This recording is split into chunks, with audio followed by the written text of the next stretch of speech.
अस्सलाम वालेकुम नाजरीन, उम्मीद है आपको हमारी वीडियोस पसंद आती होंगी। बर वक्त वीडियोस देखने के लिए सब्सक्रिप्शन के बटन को प्रेस करें और बेल आइकन को दबाना मत भूलें। आइए चलते हैं अपने बकिया हिस्से की तरफ। बिस्मिल्लाहिर्रहमानिर्रहीम। अस्सलाम वालेकुम।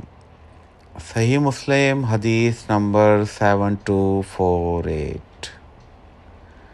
हज़रत सोबान रज़ी अल्लाह अन्हा से रिवायत है कि रसूलुल्लाह सल्लल्लाहु अलैहि वसल्लम ने इरशाद फरमाया, अल्लाह ताला ने ज़मीन को मेरे लिए समेट दिया तो मैंने इसके मशरिक़ और मग़रिब को देखा, और जहाँ तक कि ज़मीन मेरे लिए समेट दी गई थी वहाँ तक अनकरीब मेरी उम्मत की सल्तनत व हुकूमत पहुँच जाएगी, और मुझे सुर्ख और सफ़ेद दो ख़ज़ाने अता किए गए।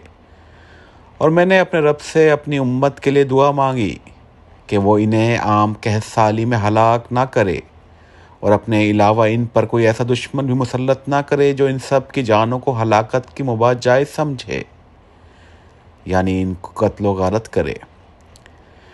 और मेरे रब ने फरमाया, ए मोहम्मद सल्लल्लाहु अलैहि वसल्लम, जब मैं किसी बात का फ़ैसला कर लेता हूँ तो इसे तब्दील नहीं किया जाता, और बेशक मैंने आप सल्लल्लाहु अलैहि वसल्लम की उम्मत के लिए फ़ैसला कर लिया है कि इन्हें आम कहसाली के ज़रिए हलाक ना करूँगा, और ना ही इनके अलावा इन पर ऐसा कोई दुश्मन मुसल्लत करूँगा जो इन सब की जानों को मुबाह जायज़ समझ कर इन्हें हलाक कर दे।